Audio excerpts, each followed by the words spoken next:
It's nice to be back in the land of cheese and beer and bratwurst. We get to do it all over again tonight. Looking forward to that. My name is Joe Walsh. I'm with Boyum IT.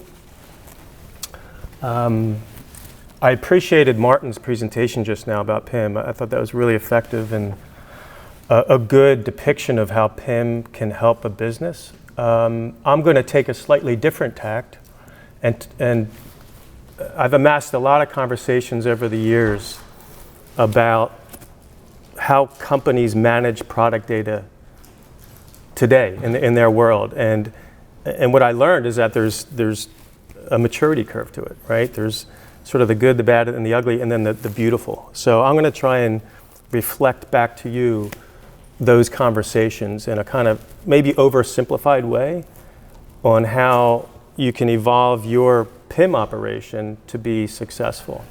So that's my goal today. I did some AI searching on this, so I had some help. It's not all my ideas, but I will say though, Copilot does not generate good images. So I'm going to show you images that came from Copilot, and I wasn't very happy with them. I think I wasted a lot of gallons of water at some data center trying to get good images. A little bit about me, my background. I've been in the product data world my whole life. I'm going to date myself, but I used to work for a company where we would take manufacturer catalogs, big, thick Bibles, tons of data, right? SKU information, and we would scan it and index it and put it on CD-ROM, right? Raise your hand if you know what CD-ROM is. Okay, so you're as old as me then. But it was exciting. We thought we had built the first, e-catalogs in society, right? Electronic versions of product data. But it was still hard. And what I learned about that experience is the problems businesses had then, they still exist today. It's just that now there's more technology to consume, there's more data to consume. Data it's still work, right? So, but the tools are better. So a lot has changed, but a lot hasn't, I think is my message there. You're seeing just a quick kind of corporate slide.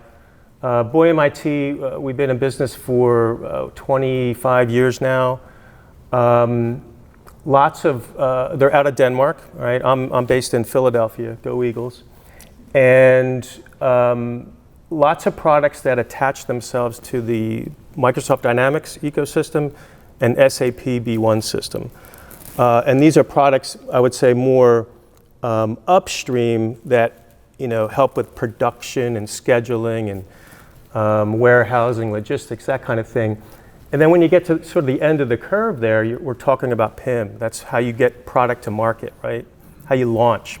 So that's where my specialty is, and that's what we'll talk about today. So real quick, the 5 stages of PIM maturity. Ad hoc, right? And you can apply any synonym you want here. Ad hoc means kind of messy, right? Managed, all right, where maybe we recognize we're messy and we're going to try and do something about it. Defined, now we have a process and we think we're getting somewhere. Quantitative, yeah, we're getting somewhere and we're actually benchmarking things and we can set our sights on something and attain a goal. And then optimized, man, the world's great. we're winning, right? So let me get into a little bit of the details of each of these stages. When we talk about ad hoc, what are the major characteristics, right? If you're a business and you're operating on spreadsheets, I think Martin just talked about that. You're playing catch up all day long. Who's got the latest version of truth of our data? It's just really difficult. Sometimes the latest version of truth is in an email that somebody's circulating in a business, right? That's no fun to chase down. Highly manual, inconsistency, no standards in the business whatsoever. You're trying, but you don't realize you're sort of in latent pain mode. It's all you know what to do, so you keep doing it. You don't realize that there's a fix out there. So your results are, again, where's my latest version of my product? Who has it? Errors are caught late, right? You're leaky, stuff gets out into the marketplace. Uh-oh, maybe that product gets returned. So that's a whole case study in and of itself when a product is purchased incorrectly because they thought it was another color, and now it's got to go back to the warehouse, right? That's a no-no. PIM can help solve that, right? So ad hoc, when we look at it, what it looks like inside of a business, this is a real spreadsheet that one of our customers was using to maintain data. It hurts me to look at that, right? But it's also artistic, so I applaud the gentleman who was managing the spreadsheet. That takes some craft there. But data's disconnected, right? And this is the Copilot image, by the way. I was trying to manipulate this thing, and it just wouldn't listen. But I think you can get the gist. Disconnected systems. Every system is getting its own unique manual update, and you're slow, right? You're slow to market. Missed opportunities is how I would categorize that. You're late to market, and the data's bad, and somebody else is going to win that opportunity. So let's move along in our journey. We'll go to stage 2 now. You can see my emoji is slightly progressing here in the managed stage. What are the characteristics of managed? Well, you recognize that what you were doing is not sustainable. You're sending out bad data, so we need to do something different now. And we decide we want to centralize product data, and that's the right decision. That's where you need to be. So you introduce some basic tools. You start to get some operating procedures around that, but it's still sort of siloed, maybe not scaled to business. It's typically IT developer driven, these initiatives, and you fall short of what the overall capabilities are available on the market. Kind of looks like this. Now you have a homegrown PIM, right? Good, you're centralizing data, but you're still not, you're not capitalizing on integrations. You're not scaling a system to business where everybody can adopt and use. You're using maybe a relational database. Maybe this is an access database, I think is what that is, right? So the idea is good, the intentions are good, but you're still working hard to develop something from scratch, maintain that, and scale it to business, right? Not easy to do, but you are making some headway. Some data quality improvements, but you're still a little disconnected to other systems. Okay, so that's stage 2 managed. Now let's keep progressing here. Stage 3 we call defined. This is where you say, all right, we want to get a commercial PIM, is typically where we see this transition now. You have a team that assesses and evaluates and is a stakeholder, and that's across the organization. That's your product managers, at the user level, your product managers, marketing, e-commerce professionals. At the C-suite has visibility into this because this is going to be a change management type of implementation now, right? We're going to make a professional operation around product data now. And always, without fail in this stage, we need to connect to minimally 1 or 2 systems, right? Whether we're going to pull data from an ERP or we're going to create data in PIM and enrich it and send it back to our ERP, always a requirement, it seems, in this phase of the game. And it's the right requirement because you're reducing the burdens on these other systems, right? And that's important. Don't ask an ERP or a CMS to be what they're not developed to be. Results, more trust in data. Everybody's in the tool now. There's better visibility. You can now do things at scale. You're doing mass updates. You're adding automation around pieces of the data. And as I mentioned, redundant here, you get integrations with other systems. Schematically in the business, it might look like this. You can see connectivity happening.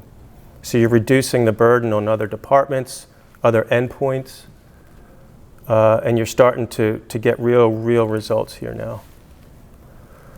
In our system, this is just a simple view of an item card, but the beauty of it is you're looking at a coffee machine, and you know everything about that product and what systems it lives in, what channels it's associated with, and that's where you need to get there if you're going to really build out a good product information organization. Clean, structured product data. In today's sessions, I heard the word taxonomy more than I've heard in a year. I love it. People are geeking out over, how to categorize information and the importance of it, right? I mean, if you don't have that laid out well, you're going to make life harder down the road. That's so fundamental and important to a business. And PIM will help nurture that. PIM will nurture that, for sure. Dealing with wholesale changes in data all at once with confidence. Multi-channel, right? So it's more than just this one website. It's spec sheets for these dealers. It's I need to put a QR code on my product that sits in this plant, so my customer can scan it and know what replacement parts are available. It's so many wonderful opportunities when you have data centralized, clean, and structured, and how you can deliver that out to market. And I'll come back to this other word that was used. I think the folks at Aetna said that they feel like they're at a foundational place in their lives now, and that's so powerful. There's a saying out there, there's no AI without IA, without information architecture, right? So think about that when you're deploying your PIM. Think wide and deep about how you want information gathered and stored and managed. And then you're going to have power to utilize that data. This is also important here where you're, I'll keep stressing that getting adoption across the business is important. I think the previous speaker spoke on that. Don't think of this as one person doing everything. This is where that stops. This is a team now, and you have a couple of real power users that command the system and can deliver out documentation to the organization. Characteristics, we're in stage 4 now. So we have clean, structured data. We have users in the system. We command the system. Now we can talk about some unique KPIs to even improve our operations and dial them up. How are our fill rates on attributes? Are we at 75% in this category, or are we at 98%? I mean, that's powerful to have those insights and make those changes, or go out to your supplier now and say, we need this piece of data. Advanced analytics, we have a lot of companies that will put Power BI over our system to get some good insights and tie that into forecasting. Pretty cool. Results, understanding of what's your performance. What SKUs are not doing well is good to know, right? Maybe we shouldn't be selling this stuff.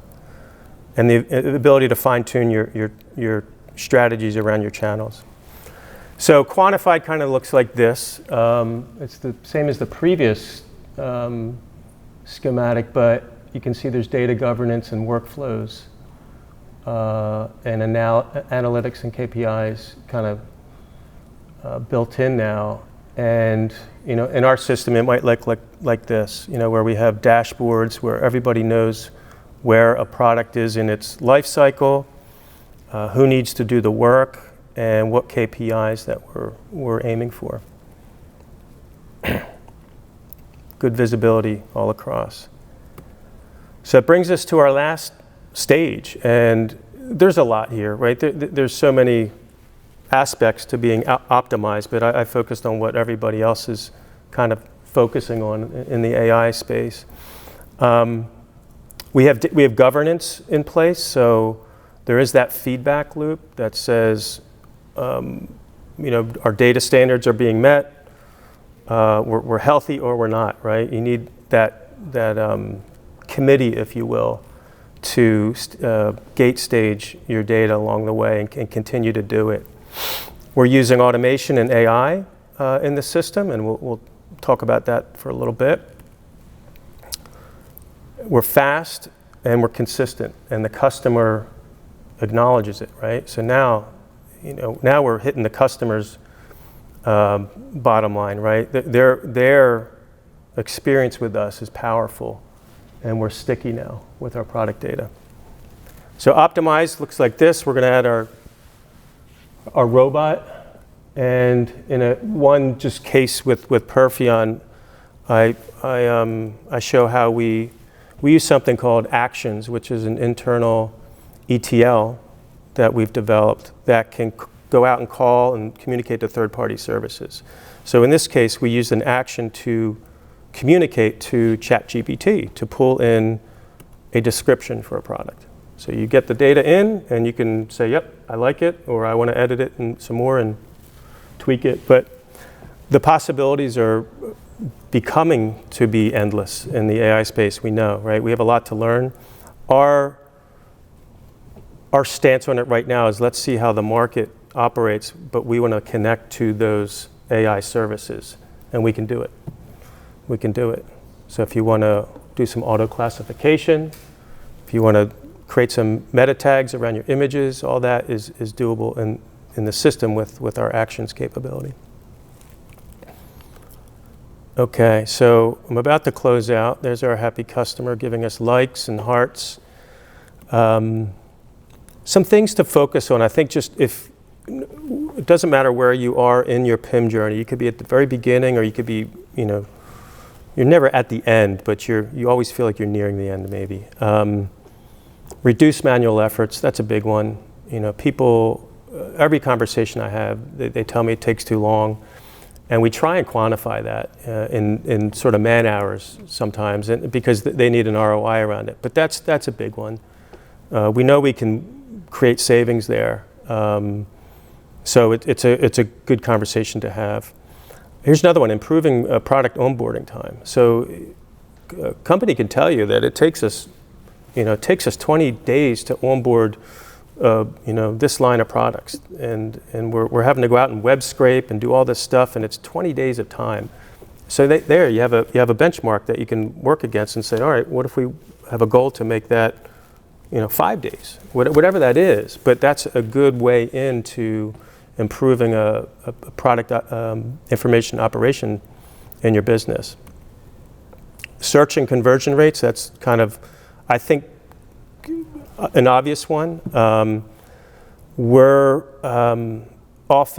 are help informing e-commerce systems on where product is displayed, what metadata may be displayed. All that ties into search and adding to shopping carts, right? So I think that's another important benchmark that you can have, and have PIM in that discussion along with your CMS. Reduce product returns. I've been in a conversation around this with a company that's just frustrated. They're frustrated. They have people ordering the wrong product, and the stuff's reappearing on the back of the dock. So that's something that can be compelling for a business. A lot of companies tend to over-engineer their ERP system. So I caution companies a lot: do not put images in your ERP system. Try and reduce the amount of attributes you keep in the system. Let a system like PIM do the heavy lifting there, and that way you're not backing yourself into the corner with your ERP install, right? When you go to do an upgrade there. And then lastly, improving your integrations and use of analytics. So these are a lot of the areas that I focus my conversation. It's not even my focus; it's the customer's focus, and we tend to tease these criteria out to help them justify a PIM implementation. That's it. I'm going to leave that last slide out and say thank you and ask if you have questions. No questions? I'm surprised I'm not hearing from you, John.